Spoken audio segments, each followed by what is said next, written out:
Tonight fears the Port Augusta RSL will close amid a lack of members. And a Spencer Gulf sawmill owner calls for more workers during a timber boom. From our 7 Spencer Gulf studios, your nightly news with Ruby Kamain begins now. Good evening. There are concerns without new members. The Port Augusta RSL may be forced to close in upcoming years. The club is struggling to find young veterans willing to take the reins, a problem which has seen other Spencer Gulf branches disappear. Fresh faces needed to keep this club alive.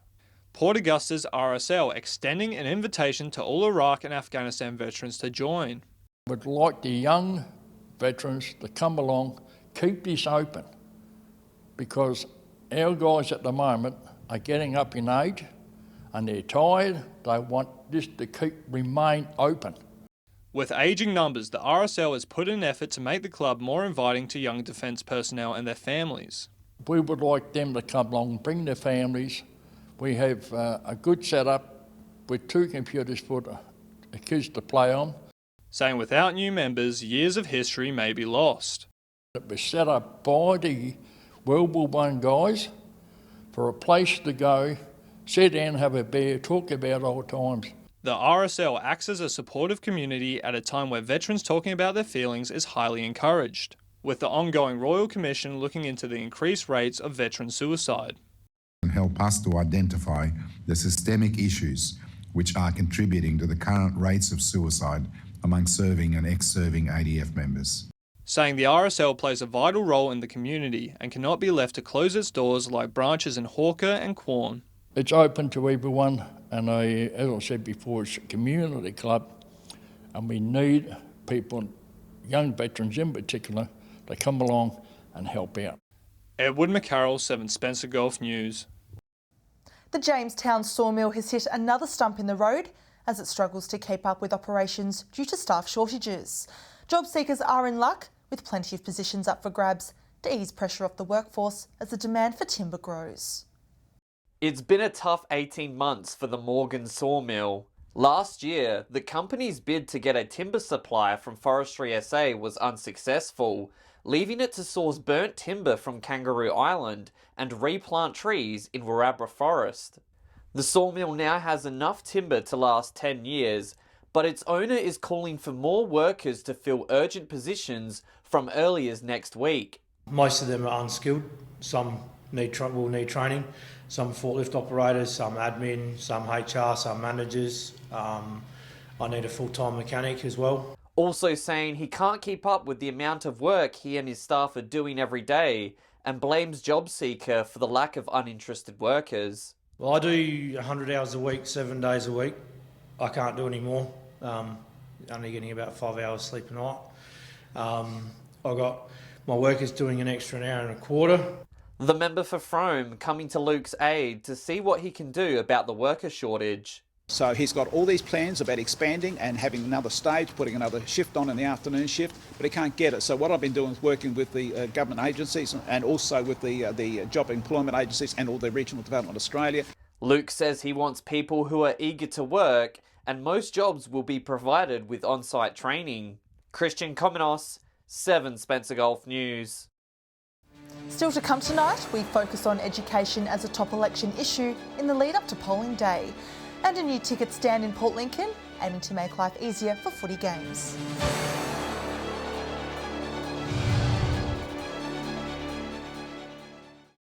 Welcome back. In the lead up to the next month's state election, we'll be looking at the issues that stand out in our region. Today, education is the focus, in particular, the call for regional students to study vocational courses in their hometown. Here's Mark Zeta. The current member for Giles has emphasised the need for regional residents to be able to study at TAFE in their hometowns as one of his key election issues. Late last year, there were reports the hairdressing course would be scaled back in Whyalla. TAFE management reversed the move, saying intake would be open this year. However, Eddie Hughes says the TAFE system must be reformed and strengthened for regional areas. We need to rebuild that system. We need a strong public vocational education provider, and that should be the backbone of vocational education in the regions. In a statement, Education Minister John Gardner blames Labor for neglecting country South Australia and is promising to invest more than $215 million in TAFE SA over 4 years, with a finalisation of a regional plan. Another issue, the retention of teachers who move to regional areas. The Education Department offering locality allowances to encourage young graduate teachers to move outside of Adelaide. According to the current member for Giles, those payments expire after 5 years. We're not going to cut it off at the end of 5 years, where you might have had a graduate come here, learn the skills and then go back to the city. We want them to stay in country areas. John Gardner, in response, says the government recently launched its country education strategy, aiming to remove barriers to attract and retain staff. The Greens candidate for Giles, Jane Mount, was contacted but did not respond in time to our deadline. Stay tuned to 7 Spencer Gulf News next week as we look into the agricultural issues in the region. Broken Hill City Council held its monthly meeting last night. A number of items were on the agenda, including new plans for the library, a change for the city's gateway signage, and the end of litigation against the builders of the Civic Centre. Council open for discussion. A controversial topic on the agenda, the library and cultural precinct, with new plans to upgrade the library and archives, as well as fixing up the CBD and saving $6 million. It's a really good outcome for the community. It's an outcome that I think the vast majority of the people will be very happy with. It'll include considerable work done in Argent Street, which is a lot of people have been pushing, not just Argent Street, the CBD. The city's gateway signs also set to be replaced and moved elsewhere after backlash by some members of the community. Residents will be consulted as to where the signs will be moved, with Silverton a possible place. But plenty of options are out there. Some people like them, some tourists get a photo with them, but most tourists don't even see them when they're coming in. So I'd say they were a failure, but we can hopefully turn that around. One of the last topics, discussed in confidence by Council, the litigation against the former builders and architect of the Civic Centre. After dragging on since 2016, the end will hopefully be in sight by the end of next month. The Civic Centre litigation is scheduled for hearing in late March, so it is put down for a 3-week trial, and obviously depending on how long it goes for, hopefully be ended by end of March or early April. Joshua Mercer, 7 Spencer Gulf News. Port Augusta City Council is seeking community feedback on its draft sport and recreation facilities master plan. In response to many sport clubs recently saying they're under-resourced, the council says this is their chance to be heard. Helping clubs to keep kicking goals. The Port Augusta community can currently provide feedback to council on what sporting clubs need for continued growth. So look, the council has put out a consultation process for our sports and recreation master plan. This is an important opportunity for all our football clubs, our netball clubs, our cricket clubs, soccer clubs. Council says now is the time for smaller or developing clubs to reach out and ask for assistance. Come in and provide input into this consultation, because at the end of the day, this is where this master plan will feed from. So it's very important the community and the people that use those are involved in it. The draft master plan currently focuses on developing multi-use sport fields across the city, adding shaded viewing areas plus additional storage and toilet facilities. But not only the people who use the sport, the people that visit, relax and sit where they sit and do things so forth, provide your information too. The consultation comes off the back of another that has recently closed regarding the local swim centre. The Mayor says he's hoping that the consultation period for other sports will be as successful as the last. So they were good comments and it's all taken on board, but to get that result we did, now we can feed off what that was given to us by the public and make hopefully a positive outcome for them. Residents have until midnight tomorrow to fill out the feedback form. Edward McCarroll, 7 Spencer Gulf News. A collaboration between Port Lincoln's Council and Football League has seen the completion of a new ticketing booth at a major oval. The new infrastructure is hoping to bring more value to the city and upcoming games. A small structure looking to make a big difference. The new ticketing box here at Centenary Oval hoping to ease pressures come game day. Council and Port Lincoln Football League get together and reconstruct the entrance to Centenary to make it safe for kids and to be more expedient getting cars in and out. A long-time collaboration seeing the build complete. We asked what they wanted and we facilitated that. Council put forward $30,000 and the League, I understand, put forward $5,000 towards the modifications here. The League is hopeful it can move towards paperless transactions. We're also looking to the future, and with this new construction we can start seeing that we might be able to look at paperless charging and so forth to come into the ground. The Mayor saying the new gate will make operations safer for the community. Whilst some people might say, oh, it's only a minor issue, but what it does is it will create a streamlined approach for traffic at drop-off and pick-up times, which is very, very important, not only just for the schools, but also the kindy that's close by here. The ticketing point is set to make a difference come April, when SANFL teams Norwood and Westies play on Centenary Oval. Henry Millick, 7 Spencer Golf News. Stay with us after the break. A website to aid local farmers with their mental health expands. And the new owners of a unique Port Lincoln house looking to lease.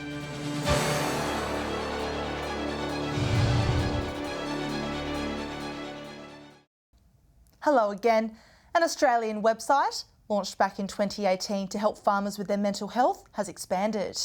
iFarmWell now features more content and has an employed psychologist to deliver face-to-face training to improve well-being in rural areas. Farmers talking about their issues in a form that relates to them. Studies showing farmers find it difficult to find face-to-face services to help them through everyday stresses. Free online toolkit iFarmWell caters to help farmers navigate through a variety of situations by completing modules. Those modules contain information to read, there are videos to watch, there are quizzes, there are questions to reflect upon, cartoons, there's even some jokes in there. Hundreds of farmers have now used the website to reduce their stress levels. One from Orroroo has praised the modules for speaking in a language he can understand. And the great news is that we've then measured farmers' wellbeing 6 months after they completed the last module, and those gains were maintained 6 months later on. So that's quite hard to do with an online program. We're really pleased with that. Farmers are more likely to put their farm first before their mental health and are less likely to see a GP than others living in a rural area. They sort of think, oh, well, you know, there's someone else who's worse off than me, or how could someone sort of understand what I'm going through? iFarmWell encourages all farmers to take care of their mental health, as they are the farm's biggest asset. Christian Komenos, 7 Spencer Golf News. One of the world's most renowned country singers is bringing her push for young children to read to far west New South Wales. Dolly Parton's Imagination Library has arrived in Broken Hill, offering opportunities to children as young as newborns. Broken Hill and Dolly Parton, 2 words you would not expect to hear in the same sentence. However, this year, the country singer's Imagination Library has arrived in the Silver City. We've been given funding for 5 years, and basically if you have a baby that's born from the start of this year, they will receive a book every month until the age of 5 years old. The state-funded program helping children start reading from a young age. The books sent straight to homes of those registered.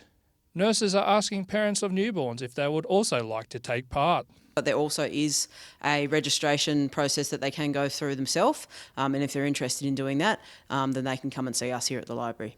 Research showing the benefits of the program, even if it's just holding a book before they can read. Research has shown that since this program has been in action, literacy rates have improved, and it's just so important that children understand about literacy and reading and everything before they're actually able to read. With a record number of babies born in Broken Hill in February, library staff are expecting the program to be popular. I was speaking to one of the nurses the other day, and we've had a record February where there's been so many babies born, so we're expecting to see quite a few. More information can be found at the Broken Hill Library or at community health centres. Joshua Mercer, 7 Spencer Golf News. One of Port Lincoln's most prestigious homes will now serve as a multi-purpose venue. The new owner is looking to lease the unique property and showcase some of its exclusive features. Watching TV in your living room to walking around an aquarium, late night trips to the fridge just got a whole lot more interesting. The whole thing with this house is it's very exclusive. I don't think you'll see this sort of house anywhere else. Apparently this is the biggest private aquarium in the Southern Hemisphere. The water tank features 15 snapper, all more than a metre in size.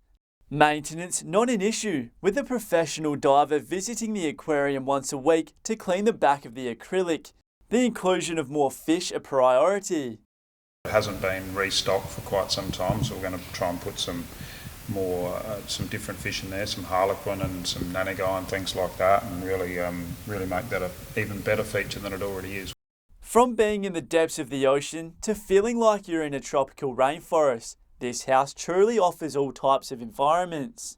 Over by the aquarium you've got the macaw and the resident parrot, and then the house has got a 65 metre waterfront with a 40 metre pontoon, so it's got pretty much everything that you need. The new homeowner is looking to offer up the property and lease it for a range of different services. With the idea of having it for events and weddings and for accommodation, and maybe homestays and yoga retreats and health retreats, that sort of thing. The house will also be open for kindy kids to come and see the fish. Henry Millick, 7 Spencer Gulf News. Hundreds of punters across the Spencer Gulf have put in their entry for tonight's Powerball draw. The lot expects up to half of Australian adults will have a ticket for the $120 million prize pool. A single winner would become the country's biggest lottery prize winner. According to the lot, 2 Division 1 winners have each come from Adelaide, Murray Bridge and Kilkenny. Stay with us after the break. Our experts will share their tips for weekend fishing. And we'll have all the weather details with Alex Sykes. I'll see you with more soon.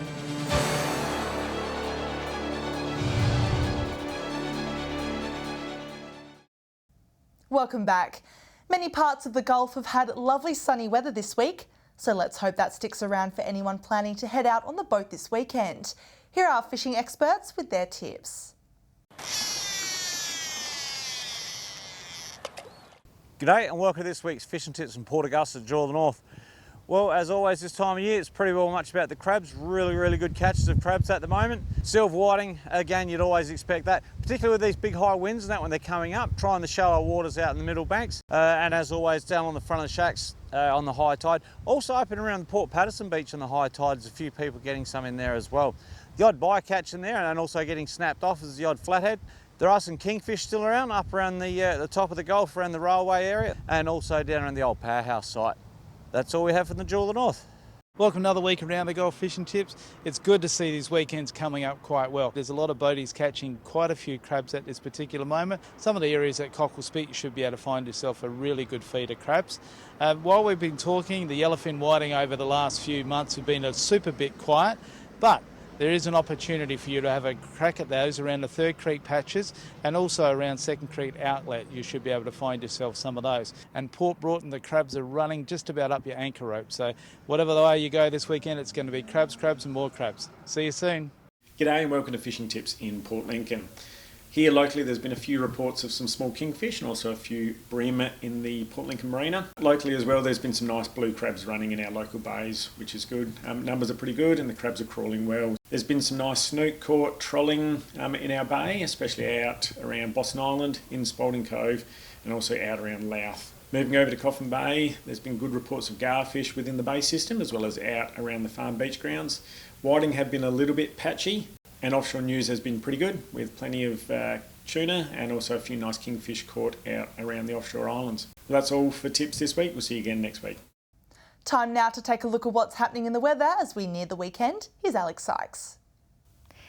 Thanks, Ruby, and good evening, everyone. A beautiful sunny day across most of the region. At 3 p.m, Whyalla was 29, Port Pirie was 33, and Coffin Bay was partly cloudy and 21 degrees. Looking further out across the region now, Port Augusta was sunny and 34, Port Lincoln was 23, Broken Hill was 34, Adelaide and Clare both reached 33, Woodner was mostly sunny and 21, Kadina and Cleve was sunny and 25, and Cooper Pedy was a sunny 37 degrees. Taking a look at the satellite image now, skies are generally clear across South Australia due to dry winds blowing around an area of high pressure. And a marine wind warning remains current for South Australia also. Moving on to tomorrow's weather outlook now, and we'll start with the Gulf waters. South to southeasterly winds 15 to 20 knots, seas 1.5 to 2.5 metres, and south to southwesterly swells below 1 metre. Partly cloudy in Port Lincoln tomorrow with 24 degrees, Cleve set to reach 25, Woodner mostly sunny and 32. Whyalla and Kadeen are both set to reach 29, Port Augusta mostly sunny and 32. Port Pirie and Broken Hill both with a max of 33, and Clare will be mostly sunny and is set to reach a high of 30 degrees. Taking a look further through the week now to Saturday, and it'll be mostly sunny in Port Augusta, Woodner and Broken Hill, all to reach 33, sunny in Kadina 31. Cooper Pedy will be a sunny high of 37. Port Lincoln will be mostly sunny and 24. Partly cloudy across the region on Sunday, except for in Cooper Pedy, where it'll be sunny and reach 39 degrees. It'll reach 31 degrees in Port Pirie, Port Augusta and Woodner, 28 in Whyalla and Kadina. Broken Hill will get to a max of 33. Let's take a look at the beginning of the next week now. Possible shower in Broken Hill with 30, partly cloudy in Port Pirie and Woodner, both to reach 29, and mostly sunny in Cooper Pedy with a top of 35. So a beautiful, mainly fine weekend on the way for us, Ruby, and only one more day to go until we can enjoy it. And that's all the weather from me for tonight. It's back to you. Lovely. Thanks for that, Alex. And that's the local news this Thursday evening. Thanks for joining us. I'll have updates later. Until then, enjoy your evening. Good night.